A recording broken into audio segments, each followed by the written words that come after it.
Good morning student, my name is Mandeep Kumawat और मैं आपको फिज़िक्स पढ़ाऊँगा। I am a faculty at CFC Jaipur. मैं CFC जयपुर पे फैकल्टी हूँ और फिज़िक्स जो है इसमें 12th वाला पार्ट आज हम लेंगे। तो 12th में जो है कुल देखा जाए तो काफ़ी अच्छे खासे चैप्टर्स हैं। तो फर्स्ट चैप्टर जो है इसमें है विद्युत आवेश तथा विद्युत क्षेत्र, और ये चैप्टर बड़ा इम्पोर्टेंट है, आपको काफ़ी इंटरेस्टिंग लगेगा ये जो चैप्टर है। तो इसमें हम इस चैप्टर में एक छोटा सा पार्ट लेने वाले हैं, वो है कूलाम का नियम। अब ये कूलाम का नियम जो है बड़ा इंटरेस्टिंग पार्ट है, तो इसको हम देखते हैं कैसे इसको बताया जाता है। तो मैं यहाँ लिखता हूँ कूलाम का नियम। अब देखिए, ये जो नियम है ये एक आवेशों से जुड़ा हुआ है। आवेश जो होते हैं ये आपको पता ही है कि धनात्मक और ऋणात्मक होते हैं। जो प्रोटॉन पे जो आवेश होता है वो धनात्मक होता है और इलेक्ट्रॉन पे जो आवेश होता है वो ऋणात्मक होता है। अब यहाँ पे कूलाम का नियम क्या बताता है? कूलाम के नियम में मान लो ये दो आवेश रखे हुए हैं और ये आवेश जो है ये धनात्मक Q है और ये जो आवेश है ये ऋणात्मक Q है। और बताने के लिए मैं इसको Q1 Q2 कर देता हूँ, यहाँ पे है। तो ये आपस में आकर्षित करेंगे इस तरीके से। अगर यहाँ पे दो धनात्मक आवेश होते, ये Q1 होता और ये Q2 होता, तो यहाँ पे क्या होता, ये इस तरीके से ये एक दूसरे को प्रतिकर्षित करते। मान लो ये आकर्षण का बल जो है ये F है, F1 कर देता हूँ इसको, और यहाँ जो प्रतिकर्षण का बल लग रहा है वो F2 है। तो अब इसका मान कितना है, कितना मान है इसका? तो ये कूलाम ने बताया निकाल के कि भाई इनके बीच में जो आकर्षण या प्रतिकर्षण का जो बल लगेगा दो आवेशों के बीच में वो कितना लगेगा। तो पहली बात तो ये देखते हैं, यहाँ पे ये बल है F1, तो ये बल भी F1 लगेगा। यहाँ पे अगर देखेंगे तो ये बल F2 है, तो ये बल भी F2 लगेगा।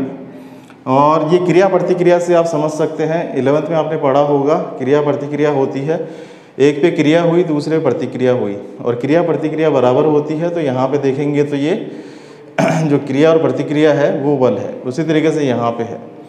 अब इसका मान कैसे निकालें? मान जो निकालने का तरीका है उसमें क्या बताया गया कि मान लीजिए ये आवेश Q1 है और ये आवेश Q2 है, और मैं थोड़ा सा इसको सरल कर देता हूँ। तो मान लो ये इस पे बल लग रहा है F और इस पे जो बल लग रहा है वो F है, और इन दोनों के बीच की दूरी जो है वो R है। तो अब ये यहाँ पे F बल लग रहा है, यहाँ भी F बल लग रहा है, इन दोनों के बीच की दूरी R है। तो यहाँ पे हम कहते हैं कि ये जो बल लग रहा है ये समानुपाती है जो आवेश हैं, यहाँ पे जो आवेश हैं इनके गुणनफल के समानुपाती है। यानी कि ये आवेश जितने बड़े होंगे उतना ही ये बल जो है वो बड़ा होगा। अच्छा, अब क्या है, एक और चीज़ है, ये बल क्या है कि दूरी के वर्ग के व्युत्क्रमानुपाती होता है। तो दूरी का वर्ग हो गया ये R², और ये व्युत्क्रमानुपाती जो है वो इस तरीके से हम बता सकते हैं कि दूरी के वर्ग के व्युत्क्रमानुपाती है। अब यहाँ से इन दोनों को अगर मिला दिया मैंने तो क्या होगा, F ये हो जाएगा समानुपाती Q1 Q2 बटा R²। अब यहाँ से अगर ये हम समानुपाती को हटा देते हैं तो समानुपाती को हटा देंगे तो ये F बराबर आ जाएगा K, और ये आ जाएगा Q1 Q2, और ये आ जाएगा यहाँ पे R², R का वर्ग, ये आ गया इस तरीके से। अब K एक नियतांक है, इसका हम बाद में डिस्कशन करेंगे कि ये नियतांक जो है क्या होता है। अभी हम मान लेते हैं निर्वात, ये आप समझ लीजिए कि निर्वात या हवा के लिए ये जो नियतांक होता है इसकी वैल्यू होती है, इसका जो मान होता है वो होता है 10 × 10⁹ उसी तरीके से यहाँ से इसको क्या लिख सकते हैं हम, और इसको हम लिख सकते हैं यहाँ पे K बराबर 1/4 पाई, और ये आ जाता है ε0। तो ये जो ε0 है ये है निर्वात में विद्युतशीलता। अब ये बड़े डिटेल में पढ़ाया जाएगा आपको। यहाँ पे नियम वगैरह जो है ये हम बड़े आराम से करेंगे, आपको बड़े अच्छे तरीके से समझाएंगे कि ये होता क्या है, क्योंकि ये बड़ा इम्पोर्टेंट पार्ट आ गया है यहाँ पे। तो इसका जैसे यहाँ पे ये तो पार्ट हो गया कि भाई ये निकालेंगे कैसे, इसका मान कैसे निकालेंगे। तो मैं अभी एक बहुत साधारण सा क्वेश्चन करवाता हूँ, तो वो आपको बड़ा इजीली समझ में आ जाएगा, बड़े आसानी से समझ में आ जाएगा। तो यहाँ पे हम प्रश्न करके देखते हैं कि ये जो बल है ये किस तरीके से काम करता है और कैसे लगता है। अच्छा, एक और चीज़ जो उसने बताई थी यहाँ पे गुलाम ने, वो मैं बता देता हूँ यहाँ पे कि ये जो बल है, ये मान लीजिए ये धनात्मक चार्ज है, ये धनात्मक चार्ज है, तो ये बल आपस में जब लगेगा तो ये ऐसे नहीं लगेगा, ये जो इनको सीधी रेखा जो मिला रही है उस पर ऐसे लगेगा। प्रतिकर्षण का बल है तो सीधी रेखा से ऐसे लगेगा, ये बल लग गया F। उसी तरीके से ये सीधी रेखा आ गई और इधर से ये बल लग गया F। ऐसे या ऐसे टेढ़ा मेढ़ा नहीं लगेगा। तो मैं एक प्रश्न करके बताता हूँ आपको, उससे ये आपको बड़ा अच्छे तरीके से समझ में आएगा कि ये इसके जो प्रश्न है वो किस तरीके से किया जाते हैं कूलाम के नियम से रिलेटेड।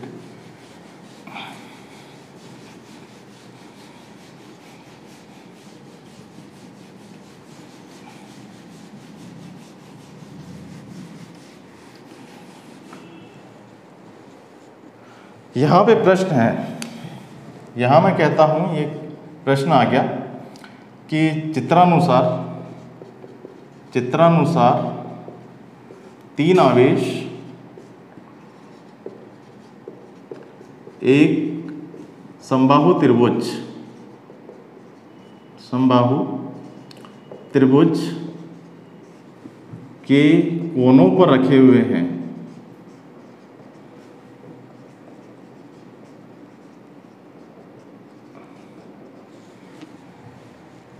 बिंदु ए पर स्थित आवेश पर कार्यरत बल का मान ज्ञात कीजिए। ये मान लीजिए प्रश्न है और यहाँ पे ये चित्र बताया हुआ है, ये समबाहु त्रिभुज है और ये A है, ये B है और ये C है। और आवेश जो रखे हुए हैं ये मान लो 1 कूलाम है, ये 1 कूलाम है और यहाँ पे 1 कूलाम है। ये जो इनके बीच में कोण होगा वो 60 डिग्री होगा, ये हम सबको पता है क्योंकि समबाहु त्रिभुज है। तो यहाँ पे ये 60-60 के कोण पे ये इस तरीके के आवेश रखे हुए हैं। अब A पर कुल बल का मान बताना है कि A पर स्थित आवेश पर कुल बल कितना लगेगा। तो ये तो मैंने समबाहु त्रिभुज, यहाँ पे ये त्रिभुज बना दिया। अब यहाँ से अगर देखेंगे तो मैं इसको देखता हूँ, ये प्लस का धनात्मक 1 कूलाम है, ये धनात्मक 1 कूलाम है और ये धनात्मक 1 कूलाम। यहाँ से ये जो बल लगेगा इन दोनों के बीच में, A और B के बीच में जो बल लगेगा वो कैसा लगेगा, प्रतिकर्षण का बल। अब ये जो प्रतिकर्षण का बल लगेगा वो किधर की तरफ लगेगा, इधर की तरफ। तो इसको मैं नाम दे देता हूँ FAB। उसी तरीके से ये जो बल लगेगा A और C के बीच में वो लगेगा इधर की तरफ, इस दिशा में। तो ये आ गया FAB और यहाँ से आ गया ये FAC। अब देखिए ये जो बल होता है ये एक सदिश राशि है, तो ये सीधे सीधे नहीं जुड़ेंगे। इस तरीके से मान लीजिए मैं सीधा सीधा कह दूं कि FAC और FAB को मैंने सीधा सीधा बीजगणितीय वो कर दिया, तो वो सही नहीं होगा। तो इसका तरीका देखिए आपको किस तरीके से ये होगा। अच्छा, दूरी देखिए यहाँ पे 1 मीटर 1 मीटर 1 मीटर है। तो मैं गुलाम का नियम लगाता हूँ, तो सबसे पहले FAB निकालता हूँ। तो ये जो FAB है किसके बराबर होगा, K और QB बटावा R²। तो ये आ गया यहाँ से FAB और ये आ गया यहाँ से 9 गुणा 10 की घात 9 और ये QA आ गया यहाँ से 1 कूलाम, QB आ गया 1 कूलाम और यहाँ से R² जो है ये 1 का स्क्वायर हो गया। तो ये जो FAB है ये बराबर आ गया मेरे पास 9 गुणा 10 की घात 9। ये तो पार्ट आ गया यहाँ पे। अब उसके बाद हम बात करते हैं यहाँ पे FAC की। तो ये आ गया मेरे पास एफ ए सी, बिल्कुल उसी तरीके से निकलेगा के, और ये आ गया क्यू ए, ये आ गया क्यू सी, और ये आ गया बटा हुआ आर स्क्वायर। तो ये आ गया यहाँ से एफ ए सी, ये आ गया 9 गुणा 10 की घात 9, ये आ गया 1 कूलाम बटा हुआ 1 का स्क्वायर। तो ये आ गया एफ ए सी, और ये आ गया एफ की 9 गुणा 10 की घात 9। तो इस तरीके से ये दो बल मैंने निकाल लिए हैं। यहाँ पे ये निकाल लिया है मैंने एफ ए सी, और ये निकाल लिया है मैंने, ये बराबर है एफ ए बी। अब इन दोनों के बीच में कोण कितना है भाई? 60 डिग्री। तो यहाँ एक चीज़ जो मैं बताना चाहूँगा वो ये है कि ये बीजगणितीय योग तो होगा नहीं। अब इनका जो यहाँ पे परिणामी है वो हम कैसे निकालते हैं? ये निकालते हैं हम यहाँ पे एफ ए सी स्क्वायर, ए सी का वर्ग, एफ ए बी का वर्ग, और ये 2 F A C F A B, और यहाँ पे इन दोनों के बीच का एंगल। ये मैंने, अगर आपको याद हो तो ये इस तरीके की इक्वेशन, इस तरीके का समीकरण होता है A square plus B square plus 2ab cos theta. तो ये इस तरीके का समीकरण होता है जहाँ पे दो जो सदिश है इनका सदिश योग करना पड़ता है, इनका परिणामी निकलता है इधर की तरफ।